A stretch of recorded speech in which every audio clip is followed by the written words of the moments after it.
We have taken you on a whirlwind trip through the 1920s. The U.S. experienced soldiers returning from World War I, and then a period of great entertainment. The 1920s in America was definitely a period of opulence and excess that led to the consequences of the 1930s and the Great Depression.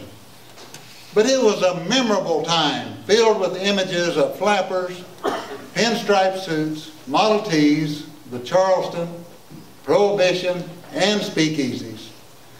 This period shows us how Americans can survive war, enter a period of great consumerism, lose it all, and then start all over again.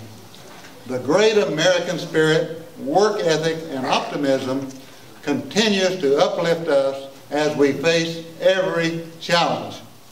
We are proud to be Americans and will always face our future with patriotism and a sense of adventure.